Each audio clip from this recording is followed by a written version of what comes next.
पवित्र भूमि, पीठ यानी शक्ति स्थान और मन अर्थात आध्यात्मिक शांति का स्थल पांचों एक ही स्थान पर उपलब्ध है।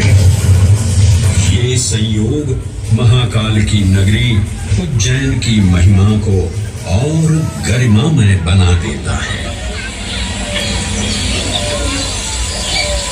उज्जैन के इस अलौकिक स्वरूप से प्रभावित हो महाकवि कालिदास अपने काव्य मेघदूत में लिखते हैं, हे जलधर, यदि महाकाल के मंदिर में समय से पहले तुम पहुंच जाओ तो तब तक वहां ठहर जाना जब तक सूर्य आंख से ओझल न हो जाए। शिव की संध्याकालीन आरती के समय नगाड़े जैसी मधुर ध्वनि करते हुए तुम्हें अपने धीर गंभीर गर्जनों का पूरा फल प्राप्त होगा। ये संध्या आरती जिसे कालिदास ने सराहा है अत्यंत महत्वपूर्ण है, क्योंकि ये वो प्रहर है जब सभी देवी देवता गंधर्व यहाँ उपस्थित होते हैं। अपरयुग और कलयुग हर युग में इसका अप्रतिम महत्व रहा है। इस काल यात्रा में सबसे पहले आपको सतयुग के उस कालखंड में ले चलता हूँ जहां देव और दानव एकत्रित हैं समुद्र मंथन करने के लिए। मन की आंखों से कल्पना कीजिए, भगवान विष्णु ने कूर्म का रूप ले मंदरांचल पर्वत को अपनी पीठ पर उठा रखा है। सागर से विकराल लहरें उठ रही हैं, मेघ भयानक गर्जना कर रहे हैं।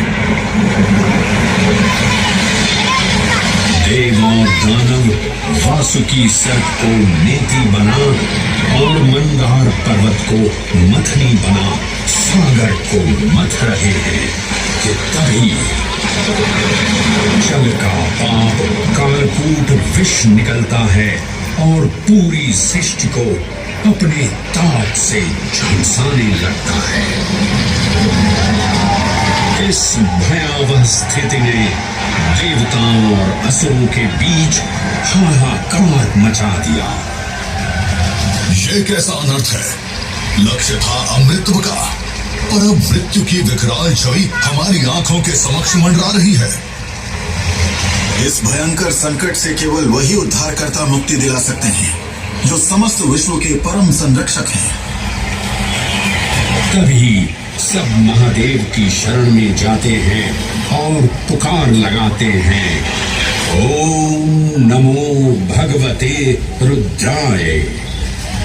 और फिर तुष्टा महादेव भक्तों की गुहार सुनते हैं, कैलाश से उतरते हैं, विष को अपनी अंजुलि में भर अपने कंठ में धारण करते हैं।